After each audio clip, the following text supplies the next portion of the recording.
मोदी सरकार आहे तोपर्यंत अचानक कांदा निर्यात बंदी लावणार नाही। चांदवडमधील सभेतून देवेंद्र फडणवीस यांनी कांदा उत्पादकांना मोठं आश्वासन दिलं। आम्हाला ठेच लागली, यापुढे ताकही फुकून पिणार असं देवेंद्र फडणवीस म्हणाले। सरकारनं राज्यातील शेतकऱ्यांचं मत जपून घेतलंय असंही देवेंद्र फडणवीस म्हणाले। केंद्र सरकारनं सोयाबीनला 6000 रुपये भाव द्यायचं ठरवलं असल्याचंही फडणवीसांनी म्हटलंय। सरकार कुठलं असतं? सरकार लोकांचं मत समजून घेणारं असतं। आपल्या सरकारने मत समजून घेतलं, कांद्यावरचे निर्बंध दूर केले आणि आता तुम्हाला सांगतो आम्हाला ठेच लागलेली आहे।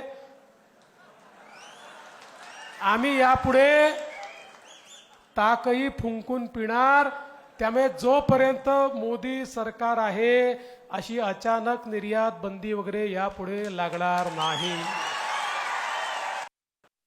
काही लोकांना मेसेज यायला लागले, काँग्रेसचं सरकार आलं की 7000 रुपये भाव देणार।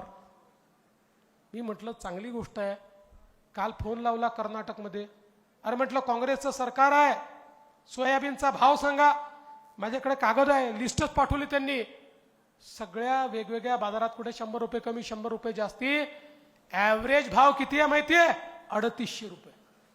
कर्नाटकामध्ये 3800 भाव देतात आणि चोंबडे इथे येऊन सांगतात 7000 रुपये भाव देऊ।